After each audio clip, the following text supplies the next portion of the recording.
Hi friends, இன்றைக்கி நம்ம பாயாசம் செய்ய போகிறோம். ஃபஸ்ட்டு ஜவ்வரிசி எடுத்துக்கலாம். அது ஒரு கொதிக்கிற தண்ணியில் இப்படி போட்டுக்கலாம். கொஞ்ச நேரம் கொதிக்க விட்டால் இந்த மாதிரி இருக்கும். இந்த மாதிரி சேமியாவை எடுத்து உடச்சிக்கலாம். உடச்சிட்டா இந்த மாதிரி இருக்கும் ஃப்ரெண்ட்ஸ். இந்த மாதிரி சின்ன சின்னதாக உடையுங்க, இல்லைன்னா நூடுல்ஸ் ஆட்ட போயிடும் பாயாசம். இங்கே பாயாசம் ரெடி ஆகிட்டுருக்கு, ஜவ்வரிசி ஊற வச்சு. இதுவே ஒரு 5 to 10 minutes வச்சிங்கன்னா நல்லாயிருக்கும். நல்லா வெந்துடும் ஆக்சுவலி. 5 to 10 minutes இந்த மாதிரி பாயில் பண்ணிங்க. சாரி ஃப்ரெண்ட்ஸ், அது விண்டோ, அதை கவனிச்சுக்காதீங்க. பாருங்கள் எப்படி நல்லா வருதுன்னு. ஓகே ஃப்ரெண்ட்ஸ், 5 to 10 minutes அப்புறம் பார்க்கலாம். அந்த காலத்தில் எதுவுமே தெரியும். மேலே ஃப்ரூட் மிக்ஸ்டு பாயசம். இந்த மாதிரி முந்திரி எடுத்துக்கலாம். இந்த மாதிரி உடச்சிக்கோங்க. இந்த மாதிரி ஃப்ரெண்ட்ஸ், ஃபஸ்ட்டு முந்திரியை பேக்கெட்லேருந்து எடுத்துட்டு இந்த மாதிரி உடைக்கணும் ஃப்ரெண்ட்ஸ். இது திராட்சை. இதுவும் நீங்கள் சேர்த்திக்கலாம், நல்லா ஃப்ளேவராக இருக்கும்.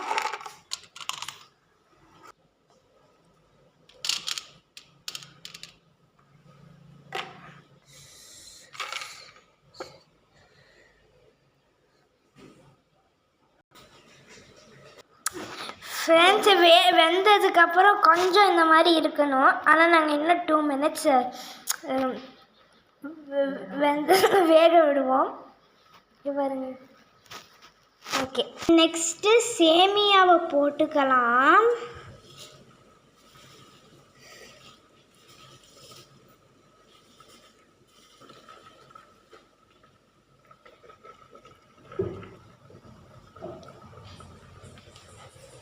இங்கே பாருங்கள் ஃப்ரெண்ட்ஸ், இந்த மாதிரி என்னமோ வந்துக்கிட்டு இருக்கணும். இப்போ பார்க்க அழகாக இருக்காது, ஆனால் அப்புறமா செஞ்சு முடித்ததுக்கப்புறம் அழகாகவும் இருக்கும், டேஸ்ட்டாகவும் இருக்கும். ஃப்ரெண்ட்ஸ், இந்த வீடியோவுக்கு முன்னாடி நான் நிறையா பஜ்ஜி செஞ்சுருக்கேன். ஃப்ரெண்ட்ஸ், இந்த மாதிரி பாயாசம் நல்லா வேகலைன்னா நீங்கள் ஸ்டவ்வை நிறையா வச்சுக்கோங்க. இந்த மாதிரி இருக்கணும். மெதுவாக செய்கிறீங்கன்னா நீங்கள் கம்மியாக வச்சுக்கலாம். ஃப்ரெண்ட்ஸ், அடி பிடிச்சிடுச்சுன்னா நீங்கள் ஃப்ளேமை கம்மியாக வைங்க, இல்லைன்னா உங்களோட பாயாசம் ரொம்ப வேஸ்ட்டாக போயிடும். இந்த மாதிரி இருக்கணும் ஃப்ரெண்ட்ஸ். இந்த மாதிரி இருக்கணும் ஃப்ரெண்ட்ஸ். ஃப்ரெண்ட்ஸ், இந்த மாதிரி ஏலக்காயை இதில் வச்சு கொட்டிக்கலாம்.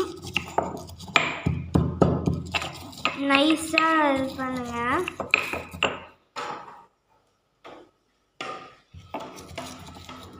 ஃப்ரெண்ட்ஸ், இந்த ப்ராசஸ் பண்ணும்போது ரொம்ப கொட்டிடாதீங்க, இல்லைன்னா உங்களோட கிச்சன் கவுண்டர் டேமேஜ் ஆயிரும்.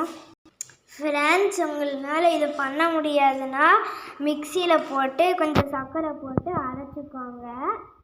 ஒயிட் சுகர் போட்டிங்கன்னா நல்லா இருக்கும். கம்மியாகவே போட்டுக்கோங்க, இல்லைன்னா உங்களுக்கு சுகர் வந்துடும்.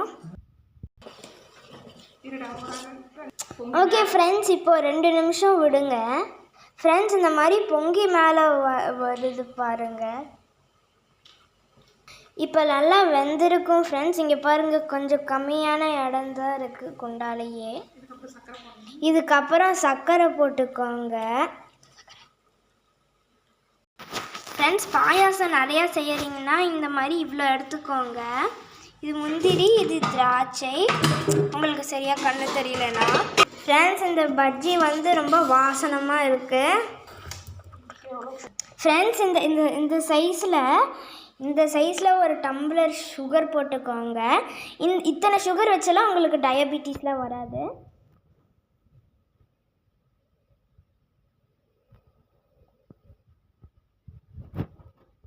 ஓகே ஃப்ரெண்ட்ஸ், இப்போ கலக்கிக்கிட்டே இருங்க.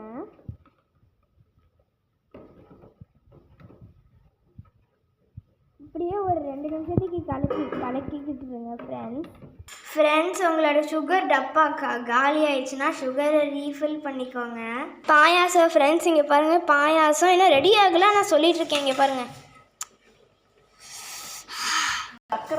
இங்கே பாருங்கள் ஃப்ரெண்ட்ஸ், இன்னும் சர்க்கரை போடுறோம். ஃப்ரெண்ட்ஸ், நல்ல எண்ணெய் எடுத்து வறுத்துக்கலாம். இந்த முந்திரியை வந்து நல்லெண்ணெய் வச்சு வறுத்துக்கலாம். ஃப்ரெண்ட்ஸ், நான் நல்ல எண்ணெய்னா உண்மையான நல்ல எண்ணெய் சொல்லலை, அது நான் நெய் சொல்கிறேன். நெய்யில் வறுத்துக்கோங்க, நல்லா இருக்கும், நல்லா வாசனமாக இருக்கும். ஃப்ரெண்ட்ஸ், பாயாசத்தை டேஸ்ட் பண்ணி பாருங்கள். பத்தலைன்னா இன்னும் ஒரு 1/2 டம்ளர் சுகர் போட்டுக்கோங்க. பத்துச்சுன்னா விட்டுருங்க. இந்த மாதிரி கலக்கிக்கோங்க. ஆக்சுவலி ஃப்ரெண்ட்ஸ், உங்களுக்கு தேவையான சுகரை போட்டுக்கோங்க. ஏன்னா நீங்கள் எவ்வளோ பாயாசம் வைக்கிறீங்கன்னு எனக்கு தெரியாது. இங்கே பாருங்கள் ஃப்ரெண்ட்ஸ், என்னோடய ஃப்ரிட்ஜ் எவ்வளோ அழகாக இருக்குன்னு.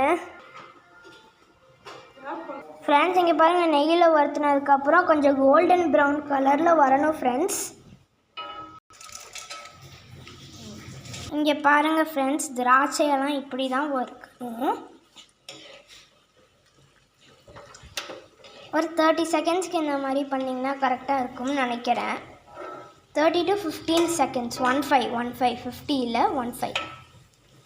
50க்கு வறுத்திங்கன்னா இது திராட்சையா இல்லையானே தெரியாது.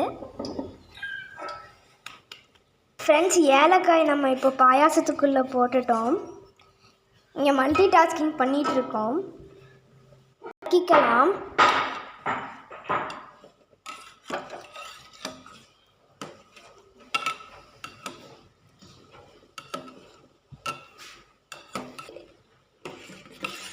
பாருங்கள் ஃப்ரெண்ட்ஸ், எங்களோட வீட்டில் இப்போ ரொம்ப மணக்குது இந்த பாயாசனால.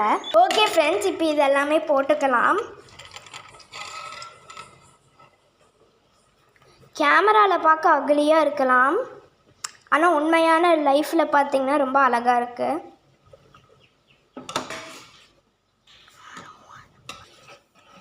இங்கே பாருங்கள் ஃப்ரெண்ட்ஸ், எவ்வளோ சாட்டிஸ்ஃபையிங்காக இருக்குது. இப்படி கலரிக்கிட்டு இருக்கோம்.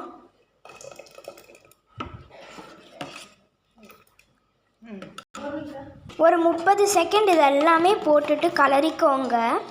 அதுக்கப்புறம் நீங்கள் ஸ்டவ் ஆஃப் பண்ணிவிட்டு கலரிக்கிட்டே இருங்க. ஃப்ரெண்ட்ஸ், ஏன் நம்ம வந்து ஸ்டவ்வை ஆஃப் பண்ணிவிட்டு கிளறணும்னா இப்போ பாருங்கள், ஆவியெல்லாம் இருக்குது, நல்லா கிளறி இது பண்ணணும் ஃப்ரெண்ட்ஸ். இங்கே பாருங்கள் ஃப்ரெண்ட்ஸ்,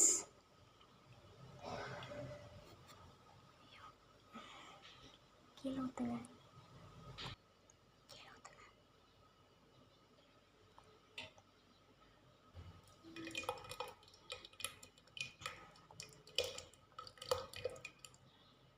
ஃப்ரெண்ட்ஸ், உங்களுக்கு தேவைன்னா தேங்காய் பால் இல்லைன்னா நார்மல் கவு மில்க்கு நீங்கள் போட்டுக்கலாம். நாங்கள் வந்து இந்த மாதிரி குடிக்கிறோம், டிஃப்ரெண்ட் டிப்.